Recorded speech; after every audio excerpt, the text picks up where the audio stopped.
Assalamualaikum warahmatullahi wabarakatuh.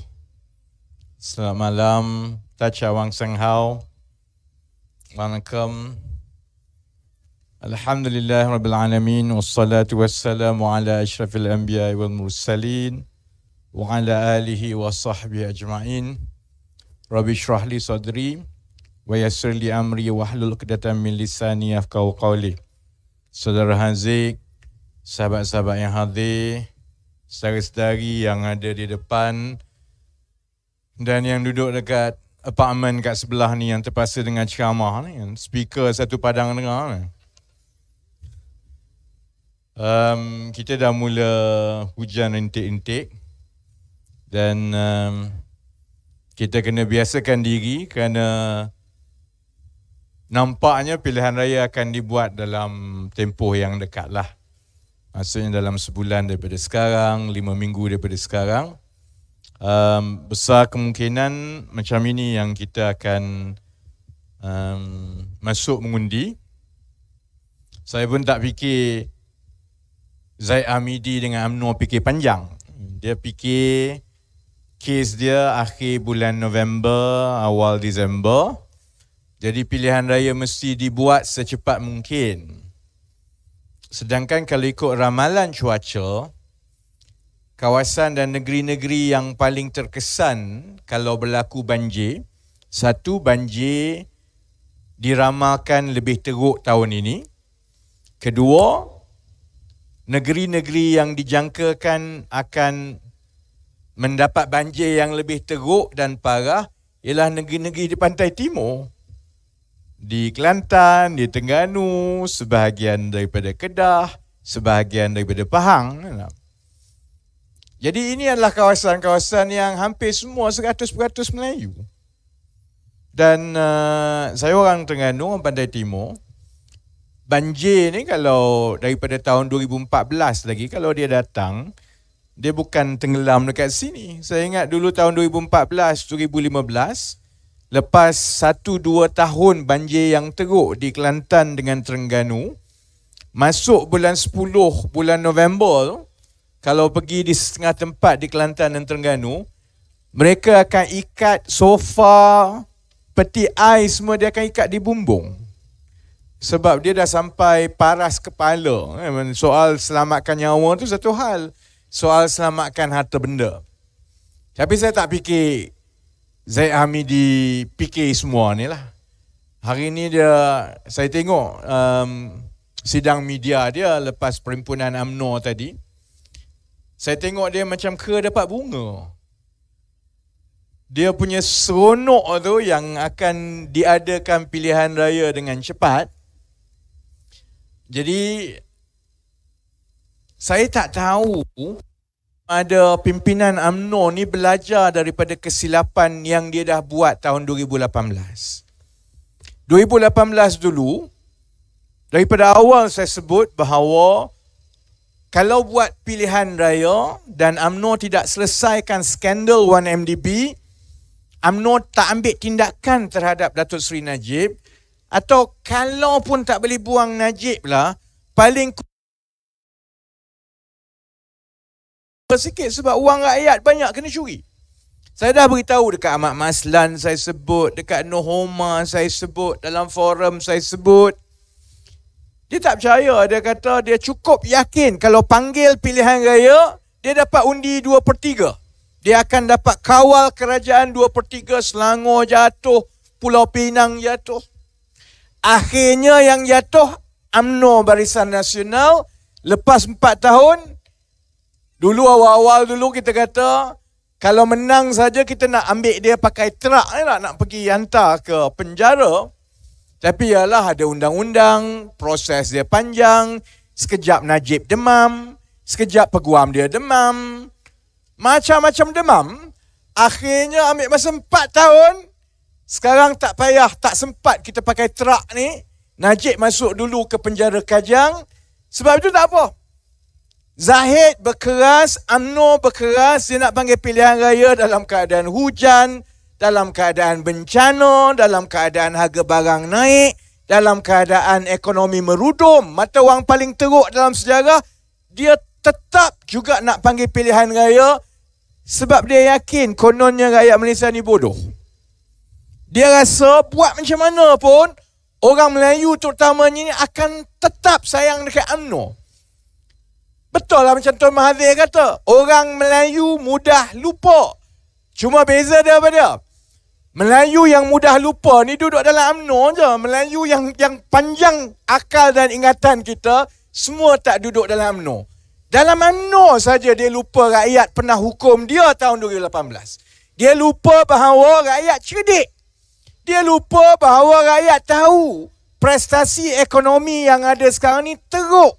Orang nanti bulan November, bulan Disember macam Dr. Mazli kata, soal sekolah nak buka sekolah, perbelanjaan dan lain-lain. Jadi, saya nak sebut kepada sahabat-sahabat dekat Pandan. Sebab itu kebetulan hari ini kita sampai kat Pandan. Saya memang daripada dulu jarang ada masa yang panjang di Pandan. Dulu saya ahli parlimen kat sini pun, saya banyak pusing satu Malaysia, sekali-sekala saya adalah kat sini. Saya nak beritahu bahawa kita sebenarnya sudah bersedia untuk masuk pilihan raya umum kali ini. Dia nak bubar hari Jumaat, dengar cerita lah dia nak bubar hari Jumaat. Bubar, tak apa. Dia nak rancang buat pilihan raya masa banjir. Buatlah, tak buat. Sebab saya ingat generasi saya mengenali politik zaman 98-99 reformasi dulu, ada satu benda yang kita selalu ulang dan ulang atas pentas dan di ceramah. Sepatah ayat Al-Quran, wa makaru wa makarallah wallahu khairun makirin. Dia boleh merancang dan muslihat dia, tapi sebaik-baik perancangan adalah perancangan Allah Subhanahu Wa Taala. Saya yakin sebenarnya, kalau dia panggil pilihan raya dalam keadaan wang rakyat kena sakau, orang susah. Ni kalau Pandan ada cerita baru ni, ratus-ratus buah rumah orang nak dirampas. Orang yang dah duduk berpuluh tahun dekat sini, dia nak campak begitu saja. Tak apa, sila buat. Sebab akhirnya kita juga tahu bahawa rakyat daripada satu pilihan raya ke pilihan raya, dia tak tunjuk, dia diam, dia tak bising. Tapi ada masa dia nak ajar parti-parti politik, ahli politik. Guna kuasa itu semua dah kena dah. UMNO dah kena, PAS dah kena, Bersatu dah kena, PKR dah kena, DAP dah kena, Amanah dah kena, Pejuang hilang deposit semua. Semua kena sehari-hari. Sebab itu, kita ada mungkin masa yang pendek. Malam ini pun tak nak panjang sangat sebab kalau saya atas tu esok aku nak kerja, dia orang ni ceramah tak habis-habis, aku nak tidur ni kan. Jadi kita hormati kawan-kawan yang ada duduk dekat situ. Kita cuba tamatkan pendek sikit berbanding dengan masa-masa biasa. Yang lain pun nak balik kerja dan lain-lain. Saya nak ajak satu benda saja. Daripada tahun 2018 sampai sekarang 2022 ni nak masuk 2023 dah ni kan. Kalau tanya bukan saja di Pandan lah, di mana-mana, adakah hidup kita bertambah baik? Mudah saja. Adakah hidup kita daripada 4 tahun lepas, 3 tahun lepas lebih baik masa sekarang? Kalau tengok orang di Pandan macam tu. Rumah tetap macam itu, kerja tetap macam itu. Anak kalau dah keluar universiti, habis sekolah, kalau dia boleh duduk di rumah lain, dia sewa sendiri ataupun beli rumah lain, nasib baik. Selalunya, Pak Mentua saya duduk dekat belakang tu je Pak Mentua saya duduk. Dekat apartmen dia, dekat kondo dia, sebelah tu, keluarga Cina ke, keluarga Melayu ke, keluarga India ke, selalunya saya pernah tengok sendiri jiran cucu-cucu tidur di ruang tamu, yang bapa tidur dekat satu bilik, yang datuk nenek tidur kat satu bilik lagi. Sebab nak sewa rumah pun tak mampu, nak beli rumah pun tak mampu. Akhirnya bila makin tua, anak dah berkeluarga, anak tetap kena duduk dengan kita. Rata-rata dekat sini lebih kurang sama. Kalau tengok 3-4 tahun yang lalu, gaji tak berapa naik pun. Harga barang makin naik. Jadi sebab itu, saya nak ajak yang menonton, yang ada pada hari ini, akhirnya bila kita pilihan raya ni sebab apa? Sebagai rakyat, kita nak pilihan raya ni sebab apa? Adakah sebab dia bagi kita RM500 5 tahun sekali? Adakah sebab dia tunjuk muka masa tu 3-4 bulan sebelum pilihan raya ni ketuk habis semua rumah? Dulu-dulu orang boleh kata begitu. Saya pilih dia sebab dia wakil rakyat yang baik. Saya pilih dia sebab dia banyak bagi sumbangan. Saya ingat saya mula-mula berkempen di Pandan tahun 2011. Semua orang beritahu, kamu bunuh diri. Sebab ni kawasan onti kiat. Dia ahli parlimen dekat sini daripada hari pertama kursi ni ada. Mustahil ada orang boleh menang dengan dia, kamu pula Melayu, dia kata. Saya pun datang mula-mula turun dekat Pandan. Saya ingat memang mampu aku macam ni. Sebab pergi dekat stesen bas ada nama onti kiat. Pergi dekat taman duduk ada nama onti kiat. Pijak bata ada nama onti kiat. Tengok atas bangunan ada nama onti kiat. Habis satu Pandan ni sampai hari ni nama onti kiat lagi. Tapi saya tahu satu benda yang saya beritahu kepada wartawan, kawan-kawan yang kata tak payah buang masa lah dekat Pandan. Mustahil boleh menang. Ni kursi onti kiat. Presiden MCA. Bila saya jumpa kawan-kawan selalunya kalau kat sini dekat pasar kat bawah tu, satu lagi pasar kat Pandan Jaya, bila jumpa, kalau jumpa di surau, di masjid, kalau jumpa di pasar tani, saya nampak satu benda. Pengundi dekat Pandan cerdik-cerdik. Dia tahu hak dia. Ini kawasan yang bandar, yang orang tak kaya sangat, tak miskin sangat, cukup faham tentang masalah seharian kita bila kita ada kerajaan yang sakau duit. Cukup faham. Orang macam Pandan ni memang tahu. Sebab itu saya yakin kalau kita terangkan kepada rakyat, kita kena pegang bahawa penduduk-penduduk, pengundi-pengundi sebenarnya tahu amanah tiap-tiap 5 tahun ialah untuk memilih bukan sahaja wakil rakyat yang duk bagi duit, wakil rakyat yang dapat baik, tapi lebih penting daripada itu ialah wakil-wakil kita di dalam kerajaan, baik kerajaan negeri, baik kerajaan persekutuan, yang dia betul-betul pegang amanah. Sebab dia tahu setiap wang yang dikutip itu datang daripada rakyat. Kalau kamu pegang amanah itu, 1 sen pun kamu nak bazirkan, kamu akan fikir 2-3 kali. Sebab yang berlaku sekarang, kalau saya tanya saudara-saudari, ada ke tidak perubahan daripada 4-5 tahun yang lepas? Rata-rata akan cakap, tak ada perubahan pun, lebih kurang sama. Yang itu juga dulu macam Dr. Mazli jadi menteri, Kawan jadi timbalan menteri. Awal-awal orang tanya benda yang sama. Ni apa tak ada berubah 7-8 bulan ni, tak ada berubah pun. Sebabnya ialah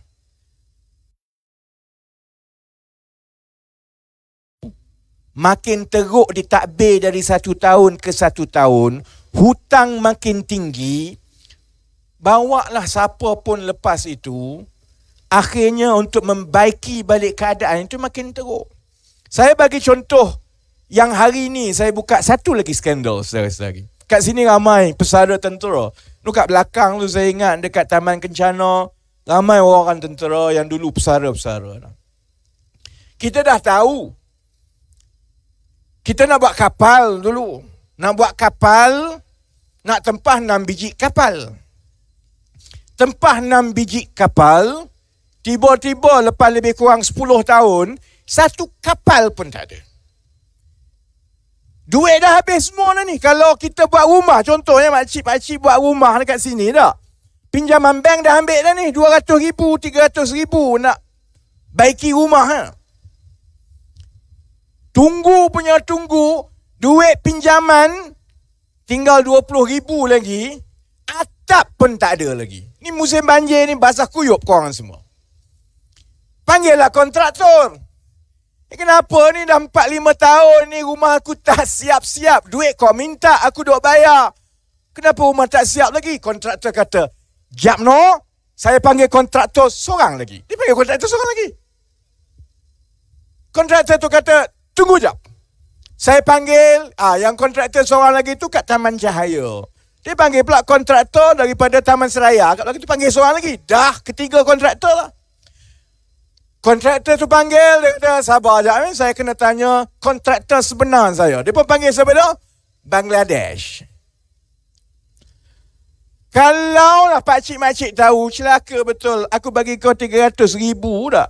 Kalau aku tahu kau nak subkon, kau duk main aku punya rumah sampai 3-4 tahun tak siap, baiklah aku panggil Bangladesh tu awal-awal. Pasang awal-awal, aku sendiri jaga. Siaplah juga rumah tu, boleh kita marah kalau salah. Benda tu benda simple. Kalau kita buat rumah, contohnya, pakcik-makcik buat rumah tak? Pakcik-makcik takkannya lah ambil kontraktor sampai 4-5 lapis ni. Tapi itu yang berlaku dalam semua projek besar kerajaan. Projek kapal, jadi macam tu. Lantik anak syarikat Lembaga Tabung Angkatan Tentera. Anak syarikat ni lantik lagi sebiji. Lantik lagi sebiji.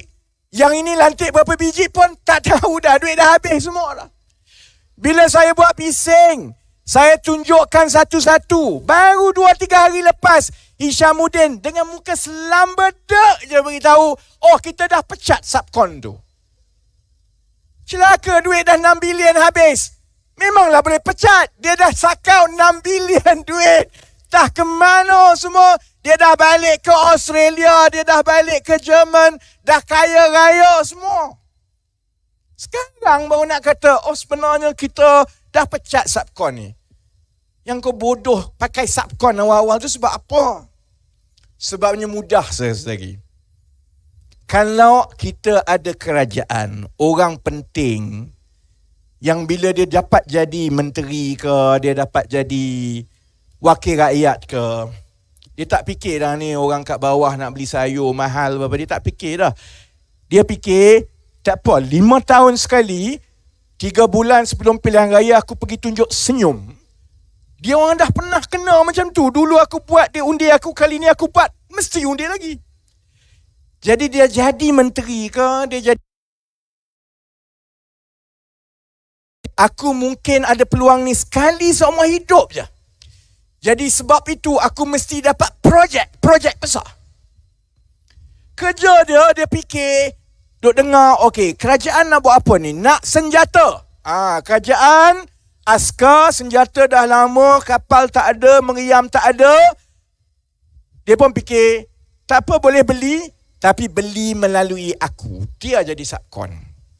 Bila jadi subkon, itu yang dia cium tangan, dia bergolek-golek, dia jadi macai, ikut suka dia lah. Kita orang biasa ni tengok, kau ni gila kan? Tak malu lah. Apa istimewanya Zaid Hamidi ni bercakap pun tak kena. Kalau kita nak hormat pemimpin, kita nak rasa tunduk sikit kat dia, biarlah cerdik sikit. Zahid tak apa lagi, paling kurang timbalan Perdana Menteri lah. Sebelum ini, yang duk bergolek-golek cium kaki Rosmah tu sebab apa? Saya pernah tengok satu video Rosmah duduk, orang pakaikan kasut. Gilanya Malaysia ni. Sebab apa? Sebab dia fikir tak apalah aku bergolek, aku buat apa pun, sekali aku dapat 1 bilion, sampai cucu cicit aku tak habis. Ini budaya yang menyebabkan Malaysia makin teruk dan makin teruk. Kutip cukai macam mana pun tak cukup. Kutiplah, juallah minyak macam mana pun, masih lagi bermasalah. Sebab itu saya dulu, walaupun ramai ahli ekonomi selalu tegur saya, dia kata kamu ni populis. Kamu ni tak fikir bila kamu suruh bagi subsidi minyak kepada semua orang. Tak kira siapa-siapa pun, semua kena dapat subsidi minyak.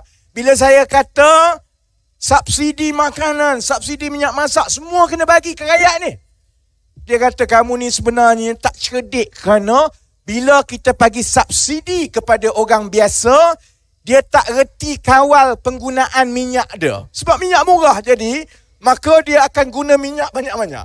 Saya duduk kat Pandan, duduk kat Ampang, aku tahulah tak adalah sebab minyak tu murah. Tu nak pergi kerja, saya office kat Sungai Besi kan. Tak pernah lah saya, gara-gara minyak ada subsidi, nak pergi kat Sungai Besi, naik kot Tanjung Malim dulu, pusing baru sampai Sungai Besi. Tak adalah manusia macam tu. Paling kurang bila minyak tu murah dan ada subsidi, paling kurang wang rakyat itu dia boleh simpan sikit dalam poket dia. RM100 pun tak apalah. RM200 sebulan pun tak apalah. Kita nak bagi yang lebih tak boleh. Sebab kedua saya cukup tegas pasal subsidi macam ni. Kita kenal menteri-menteri, ahli-ahli politik ni.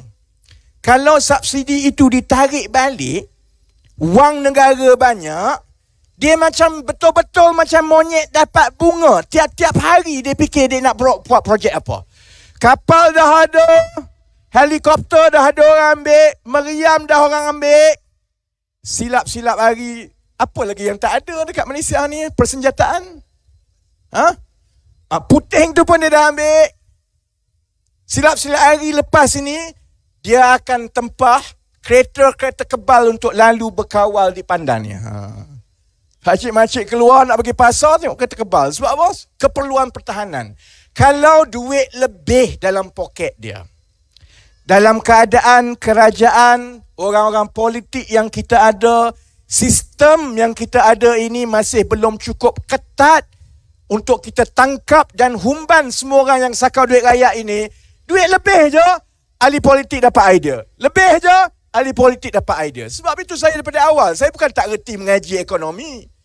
Saya tahulah ekonomi. Tapi dalam keadaan Malaysia macam sekarang, lebih baik duit itu dibagi dan diagihkan secara subsidi minyak, subsidi sekolah, subsidi bahan makanan, supaya orang biasa ni dapat kurangkan duit yang ada dalam poket menteri-menteri. Kalau tidak, tak cukup tangan kami nak bongkar skandal demi skandal.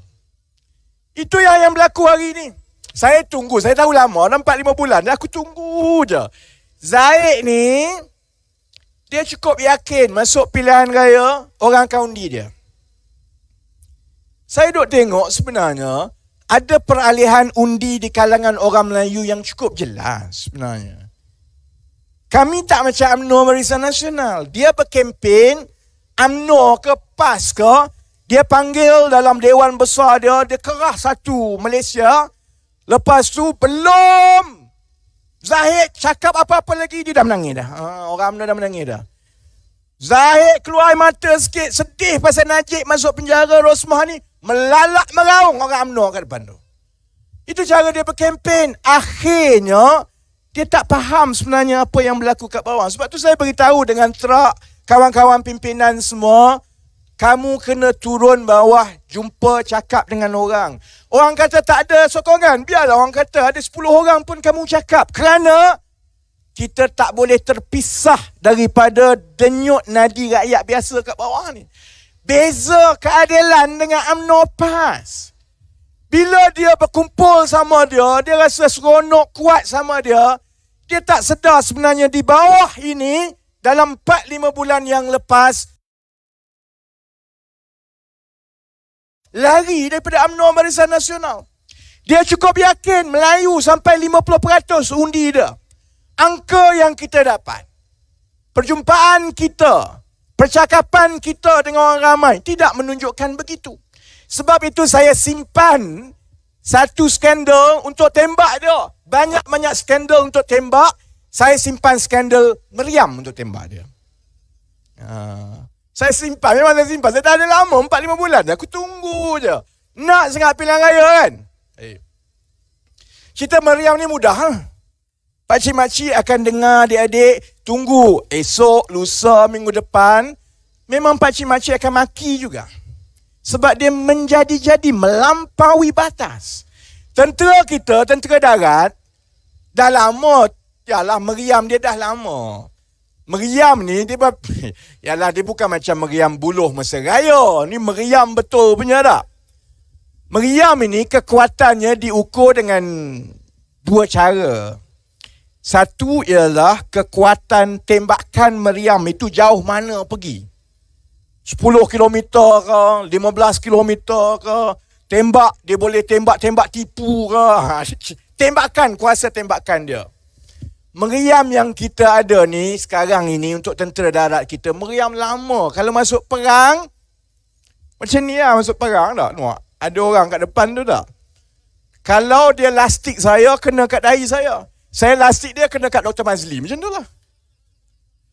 Mampoi lah, macam mana nak masuk perang? Jadi betul lah. Dah 10-15 tahun tentera darat kita kata, mereka perlu tukar meriam. Jadi meriam itu dalam bahasa Inggeris dipanggil self-propelled howitzer. Howitzer ni meriam lah kan. Kalau pakcik-makcik nak tengok, kan kalau ada perarakan tentera di luar-luar negara, dia akan bawa dalam lori tu meriam besar dia. Lori lalu. Yang macam tu lah, kita nak beli yang macam itu, yang tembak dia jauh, kuasa tembakan dia tu kuat, dan juga yang mudah untuk dibawa ke mana-mana. Nak alih, nak lalu, nak bawa ke helikopter pun boleh, nak bawa ke darat pun boleh. Kalau perang dekat Sabah pun boleh, kalau perang dekat Perlis pun boleh. Betul lah. Jadi tentera darat pun, secara proses dia, bila nak projek sebesar ini, dia kena buat permohonan kepada Kementerian Kewangan. Sebab semua projek kena buat tender terbuka. Tender terbuka mudah lah, maksudnya semua dijemput, siapa yang boleh mematuhi kehendak dan juga spesifikasi senjata yang diperlukan pada harga yang paling baik, yang itulah yang kerajaan kena beli, kerana itu memberi nilai terbaik kepada wang rakyat. Cuma, ini nak beli meriam ni. Ini bukan nak beli kapas, tisu, toilet, kuih ni. Ini nak beli meriam. Kalau contohnya, esok Kementerian Pertahanan umum, kami nak meriam sekian, tembak sekian, kuasa sekian. Orang tahulah meriam apa yang kita ada. Susahlah nak masuk perang. Jadi sebab itu, bagi perolehan-perolehan pertahanan macam ini, memang biasanya kerajaan, Kementerian Pertahanan akan buat tender terhad. Tender terhad ni maksudnya, dia tengok dalam negara kita ni ada berapa syarikat yang menjadi ejen ataupun lesen kepada pengilang-pengilang dan pembuat meriam terkenal di dunia. Dia ada lesen, dia ada kepakaran, dia pernah membekalkan sama ada di Malaysia atau di luar negara. Maka syarikat-syarikat ini akan dijemput untuk masuk tender. Jadi Kementerian Pertahanan pun tulislah surat kepada Kementerian Kewangan. Beritahu bahawa kami nak mohon izin untuk buat tender terhad untuk membeli meriam. Kalau kita yalah, korang semua tak pernah jadi Menteri Kewangan tak? Cuba bayangkan korang jadi Menteri Kewangan.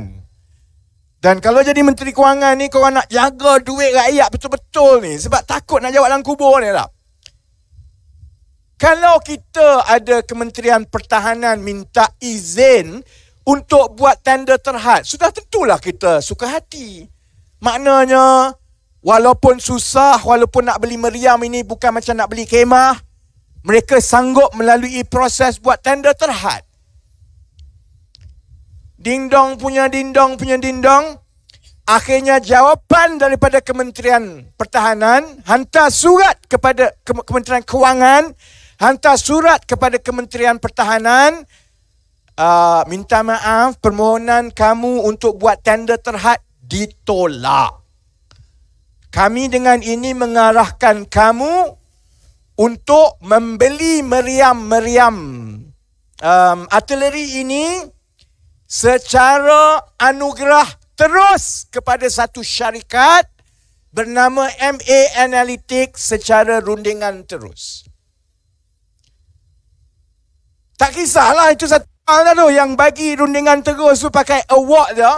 Kalau pakcik-makcik yang selalu cuba nak dapatkan inden dekat MPAJ, memang kamu menyumpah. Macam itu je bagi kepada kroni. Dah satu hal. Bila tengok pula nilai dia, 835 juta. Bukan sikit-sikit, 835 juta. Tengok lagi syarikat MA Analytics. Pergi semak. Oi, celaka betul. Ini syarikat budak-budak yang umur dia macam GrabFood rider yang duk naik motor. Yang umur lahir 90-an semua ni. Budak-budak. Budak-budak umur dia orang sibuk kerja, membanting tulang tiap-tiap bulan. Kalau dapat 3-4 ribu sebulan pun cukup baik dah. Yang umur 25, 26, 27 ni. Mari company ni, MA Analytics, budak-budak umur 20-an semua ni, dia dapat tender 835 juta. Aku kerja sampai mampus hidup balik pun takkan dapat 830 juta. Jadi kita tengok siapa sebenarnya hebat sangat kan? Manalah tahu ada syarikat budak-budak dekat Malaysia ni pakar buat meriam. Saya pergilah semak, takut-takutlah. Diorang ni ada syarikat yang meriam diorang ni tengah guna untuk lawan Rusia dekat Ukraine sekarang ni, mana tahu. Pergi cek, kan kita tembak. Dia kata kita tak cek tu, saya cek. Meriam tak jumpa, apa tak jumpa. Yang kita jumpa ialah kabel dia ni memang hebat betul lah. Ni kabel besar punya company ni. Ada orang di belakang kabel besar ni. Sebab budak-budak umur yang lahir tahun 90-an ni, yang umur lewat 20-an, awal 30-an ni, boleh tulis surat kepada Perdana Menteri. Aku ingat Perdana Menteri ni blur. Dia tak reti benda-benda ni semua. Rupanya kalau orang tulis surat, suruh bagi tender secara rundingan terus, dia tenyeh terus. Permohonan ini, Yang Berhormat Menteri Kewangan sila ambil tindakan segera. Jadi saudara-saudari fikirlah. Bab duit tu satu hal. 835 juta ringgit ni bukan sikit. 835 juta ringgit ni maksudnya lebih banyak sekolah yang tak dibina. Lebih banyak bangunan hospital yang tak dapat dibuat. Maksudnya peruntukan untuk rakyat biasa makin lama terpaksa diambil sebab ini kononnya hal pertahanan. Saya tak kisah kalau 835 juta ringgit itu benar-benar jumlah yang kita nak kena bayar. Tak apa lagi. Kita tahu macam saya kata dia subkon 1, subkon 2, subkon 3, subkon 4. Baik beli terus meriam ni daripada syarikat yang kilang dia. Baik di Turki ke, di Perancis ke, di Jerman ke. Bila pakai orang-orang tengah yang saya akan tunjukkan dalam 2-3 hari daripada sekarang, budak-budak yang GrabFood driver ni, umur GrabFood driver ni, dia ni orang depan saja. Di belakang mereka adalah kroni-kroni dan keluarga-keluarga menteri dan juga orang-orang UMNO bersatu, saudara-saudara. Sebab tu saya kata, memang orang akan kata lah 5 tahun sekali pilihan raya, apalah nak sibuk. Saya pun cakap macam itu lepas 2018. Saya memang saudara-saudari orang yang kenal saya di Pandan. Saya tak minat politik ni. Siapa nak buat kerja ni? Tiap-tiap hari duduk atas terak. Susah. Sekejap kat Kedah, sekejap kat Johor, sekejap kat Pandan. Seksa. Jauh lebih baik. Saya ada syarikat sendiri, ada pekerja sendiri, saya ada bisnes sendiri. Jauh lebih baik saya duduk diam-diam buat hal saya. Ada pahala saya bila saya bagi kerja kepada budak-budak dan saya bangunkan perniagaan saya. Jangan kacau saya. Saya dengan keluarga saya, anak dah lah seorang je. Tapi saya juga faham. Setiap daripada kita sebenarnya terkesan. Walaupun kita rasa soal kapal tu jauh, tak ada kena-mengena dengan kita. Kita bukan tentera laut. Walaupun sekarang orang kata, alah ini tentera darat, bukan kena-mengena dengan aku. Saudara-saudari, setiap satu sen yang diambil itu adalah duit saudara-saudari. Bila saudara-saudari datang jumpa Kak Wan, tanya kenapa macam itu, kenapa macam ini. Semua itu sebenarnya adalah kerana akhirnya bila wang negara makin sikit dan makin sikit, yang turun sampai ke bawah ini makin sikit dan makin sikit. Memanglah orang kata Malaysia ni lagi bagus. Malaysia ni tak teruk mana. Cuma kalau saudara-saudari ada kesempatan dan pergi ke negara-negara lain di rantau ini, kalau ada duit lah. Tapi kat Bangkok sekarang murah. Lagi murah. Jadi boleh pergi kat Bangkok, boleh pergi tengok. Pakcik-makcik akan tengok sebenarnya kita sudah ketinggalan jauh.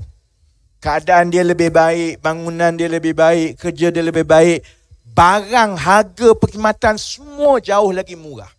Mata wang dia tak jatuh macam kita. Orang dia ada kerja yang kalau 5-6 tahun daripada sekarang, kalau kita tidak berubah, 5 tahun daripada sekarang, saya boleh tanya balik pakcik-makcik. Tahun 2022 dulu, masa nak masuk pilihan raya, adakah keadaan makcik dulu lebih baik daripada keadaan makcik sekarang? Ni, katakanlah nak masuk pilihan raya 2027. Saya yakin kalau kita tak ubah keadaan dan tak ubah kerajaan, pakcik-makcik pun akan kata makin teruk dan makin teruk. Dulu anak seorang je duduk kat rumah saya. Kongsi bilik semua. 5 tahun daripada sekarang, 2 orang. Silap-silap hari, cucu pun duduk sekali dengan kita juga nanti. Jadi sebab itu, pilihan raya kali ini, walaupun pilihan raya sama je, pilihan raya masuk 1 tahun ke 1 tahun, keadaannya ialah negara kita tak sama. Kita sama, memang betul. Masuk 5 tahun kita keluar mengundi. Masuk 5 tahun kita keluar mengundi. Kita kata tak ada kesan kat kita. Memang tak ada kesan sebab kerajaan tu makin teruk. Bila kerajaan tu makin teruk, dia jadi kerajaan, wang diambil, dia tak sampai kat kita. Tapi kita juga tahu bahawa hidup itu makin teruk dan makin teruk dan makin teruk. Jadi, saya tak nak lajak sampai pukul 12. Lain kali saya datang memang kena baling dengan tong sampah daripada orang apartmen kat luar ni kan. Kerjaya politik saya bermula dari sini, di Pandan. Dan saya boleh beritahu, sepanjang 5 tahun saya jadi ahli parlimen Pandan, saya rasa saya lah antara ahli parlimen yang paling bertuah. Sebab orang lain, dia kena balik jaga kawasan, jumpa 50-60 keluarga tiap-tiap hari. Saya orang Pandan sepanjang 5 tahun itu bagi sepenuh kebebasan kepada saya dan faham bahawa tugas saya bukan semata-mata duduk dekat sini, saya kena lawan mat sakau dulu. Orang Pandan faham bahawa saya ada tugas, iaitu saya kena masuk lokap, keluar lokap, lawan Rosmah, lawan Najib, lawan UMNO, kerana kita kena jaga duit rakyat. Ada orang gila yang kena buat kerja itu.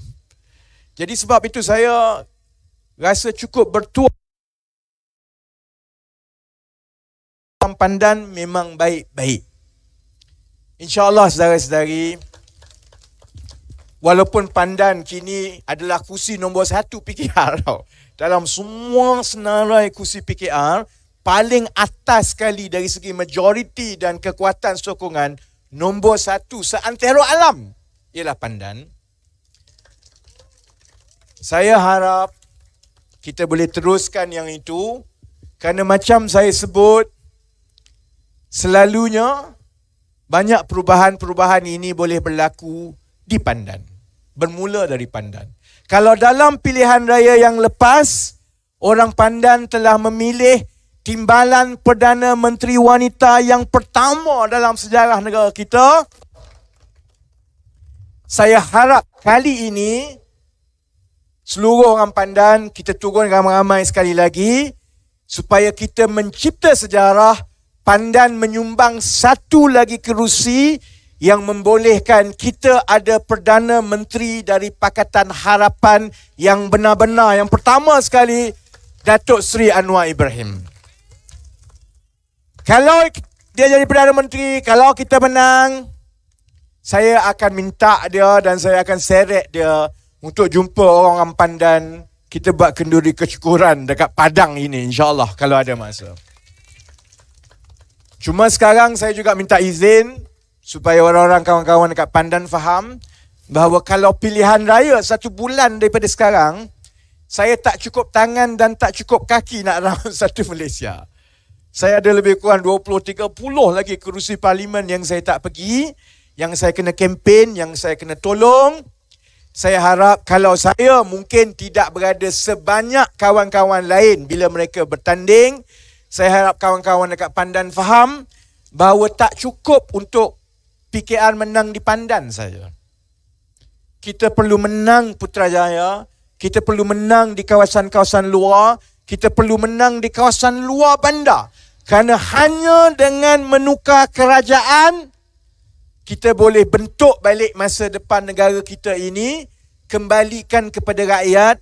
Kalaupun kita dah terlepas, hidup kita agak susah, paling kurang kita boleh pastikan yang muda-muda, anak-anak mereka, cucu-cucu kita akan berada di landasan masa depan yang lebih baik. Itu saja niat saya dan hasrat saya, dan saya minta supaya saudara-saudari dekat Pandan berdoa, iringkan. Dekat Pandan pun kita ada isu. Saya akan terus bawa dan lawan soal MRT, nak bawa lalu MRT ni sampai beratus-ratus rumah yang kena akan pindah dan kena akan pecah. Satu persatu saya telah nyatakan kepada sahabat-sahabat di Pandan, saya tak bersetuju dan kita akan lawan kerana kawasan kita ni dah lah kecil, susah. Orang dah duduk kat sini 30-40 tahun. Kalau boleh dicari jajaran dan laluan lain, tidak ada keperluan untuk menyusahkan penduduk-penduduk dekat sini dalam keadaan MRT 1, MRT 2 pun tak penuh lagi. MRT 3 ni akan menyebabkan kita berhutang sampai 40-50 tahun. Tak cukup kita tanggung hutang dia.